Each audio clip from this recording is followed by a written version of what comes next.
Welcome to interactive webinars for small and home-based businesses.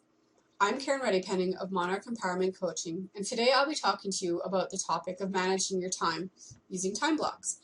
I'm presenting today in collaboration with APED Canada Incorporated and EBC Services. So what are you going to get out of today's video? Well, we're going to review the last webinar we did, and we're going to talk about the basics of time management. Today we're also going to identify time blocks and what they are. And we're going to discuss how you can manage time blocks, and we're going to touch a little bit on categorizing and prioritizing your time. So first, what did we talk about last time? Well, one of the things we talked about were statistics, and they were shocking. We, as society in general, we spend on technology approximately 55 hours a week, and that's in front of a screen, and that is not including our work time. Something else that was shocking in those stats that I shared with you last time was that only 8 hours per week is actually spent on quality family time. And that, of course, is a very low number. So how can we get that up if you're a family? Or how can we take the time we're using in technology and turn that around and take some of that time back? We're going to discuss that, and we're going to work towards that over these next couple sessions. We also talked a little bit about budgeting your time. So really, you want to treat your time just like you would your finances. You want to budget that in. We talked about tracking your activity. You need to know what your schedule actually looks like. So you need to really have a good grasp on how your time is spent now before you can start changing it and tweaking and gaining some of that time back. We talked also about analyzing your track time. So where are you wasting time? Where are your time gaps? And where is your productive time? And where are you not really being that productive that you might want to make some changes? We talked a little bit about calendar types. So we spoke about finding and using what works for you. Some people prefer paper, some people prefer digital. And either way works. Just whatever you're using, just make sure it's something you're going to use and that you will be looking at daily so that you can actually make it effective. And when we talked about categorizing your time, we talked a little bit about using some basic categories that can be allocated and also color coding your time. I'm going to get a little bit into that later on towards the end of the presentation in more detail. We also talked about prioritizing your time. So you want goals, you want to be able to plan ahead a little bit, have some lists, daily lists. I would recommend no more than, say, 10 items. Anything more than that, it starts to become overwhelming and you don't really feel like your list is going down. And you want to track your productivity, so you really want to be paying attention. So time blocks. What is a time block? Well, really, essentially, a time block, all it is a slot of time in your calendar. Typically, I like to allocate either 30 or 60-minute blocks within the calendar. It seems to work overall best for the most amount of people. And you're going to have activities of different types. So you're going to have activities that are regular and recurring. Those are the easiest ones to schedule. So take those ones and pencil them in as soon as you know about them.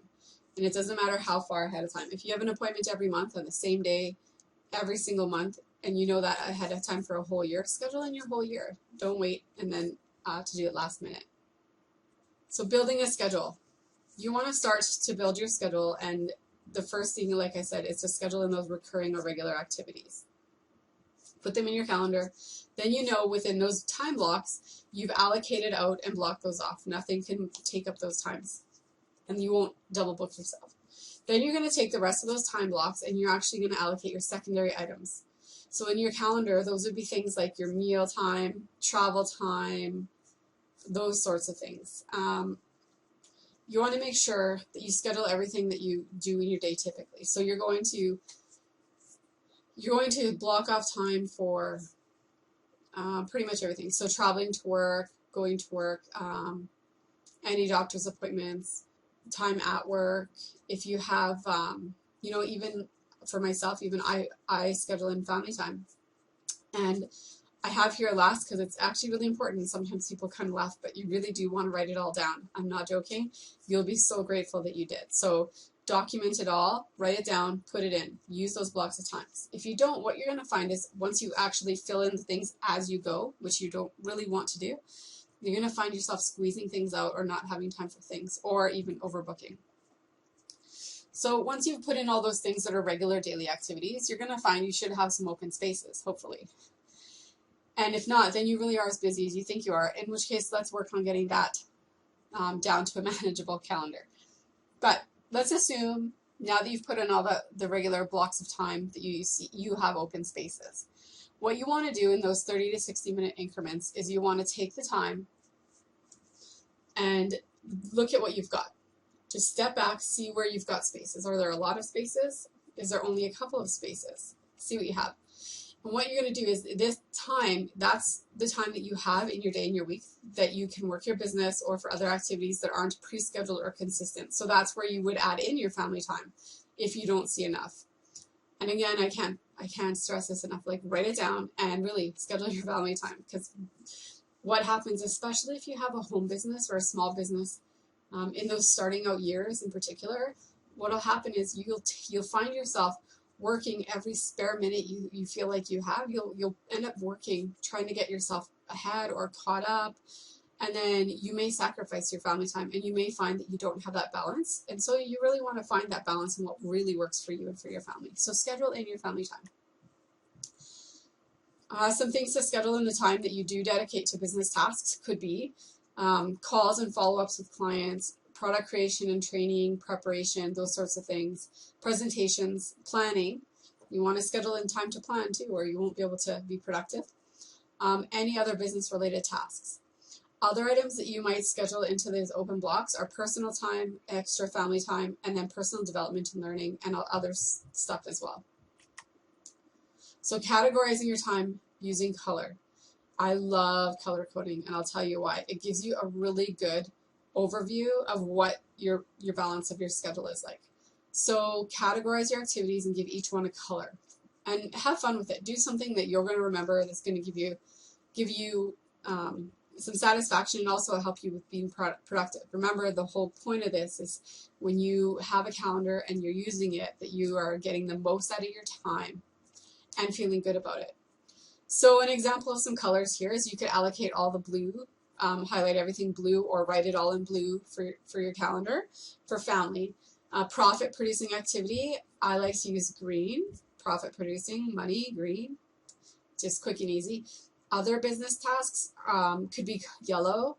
You could have personal time, so personal development, or even just retreat time, or time to yourself, meditation, whatever the case is, have that as orange. And then other time, you could have that as a pink category. And this is just an example. Find what works for you. I wouldn't recommend having more than 3 or 4 categories, to be honest. This is an example of 5. I definitely would never go higher than this. It can start to get too complicated, and then your calendar will become counterproductive. Keep it simple, keep it fun, and most of all, keep it productive in a way that's going to work for you and for your situation.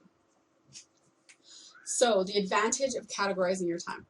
So categorizing and allocating your time actually gives you a quick visual as to whether or not you have that work-life balance that you're looking for. You can also see if you're putting enough time into your business, and especially the profit-producing activities. So are you, for example, all using non-profit producing activity for your business, or are you doing stuff that's going to bring income in? Because that's your long-term goal if you have a business. You can easily make adjustments, and you can keep from overbooking, and you can actually, you'll be able to feel yourself start to breathe if you're scheduling and allocating your time.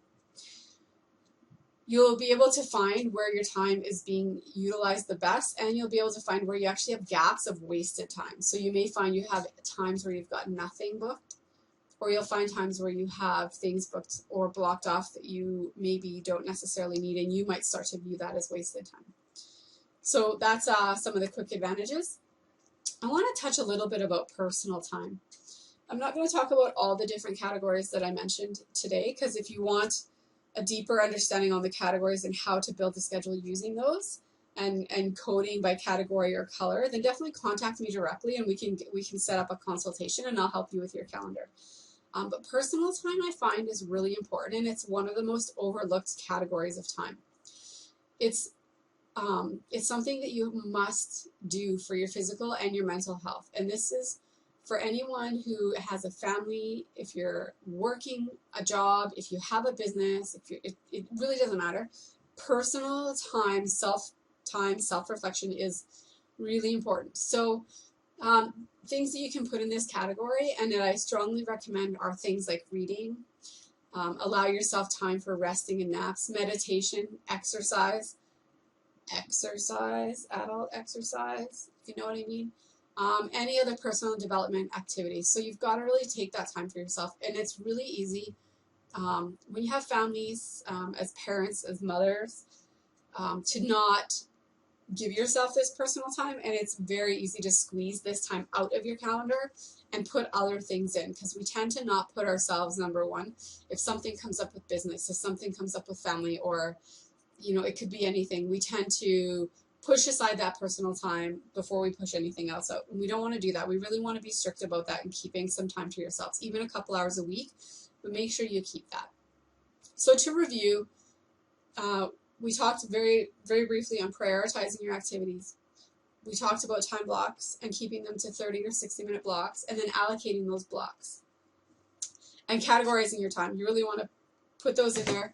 Keep it simple. When you categorize, don't get too convoluted, but at the same time, have it in some kind of a format, whether it's color coding or whatnot, to see that you've got at a very quick glance. Keep it simple enough that you can see if you've got that balance you're looking for. And personal time. Personal time is very important. Make sure you have some of that in your calendar. And if you're looking for any extra help or anything when it comes to your calendar and getting this into a visual, give me a call or send me a message, and we'll get together and I'll be able to help you with getting yours set up and starting out. So what are we going to talk about next time? Because we've really barely just touched on the tip of this topic of time management and how to really take your time in control. Well, next time we're going to talk about how we can track our time in some more detail than what we did in that first lesson. We're going to talk about how you track your time before you even build your schedule. We're going to talk about tracking your time throughout your week. We're going to talk also about buffering your time and how you can prevent overbooking. So many times we find ourselves trying to be in 2 or 3 places at once. And you don't need that stress. You can get it all accomplished, and you can do it without having to run yourself ragged. I may give a live demo on building your schedule, so you can see a quick sample of how somebody might build a schedule using categories and color coding. Okay? So thanks a lot for your time. We're glad you could join us today, and we're looking forward to seeing you next time. If you'd like to get in touch with any of us, you can contact us at the places listed here on the screen. You can find me on Facebook, or you can go to themommanager.com. And for anything related to social media, definitely get in touch with Matthew. Watch any of his videos that we've put up on our YouTube channel. And get some tips and tricks. If you need help with your website, he's definitely the man to help you.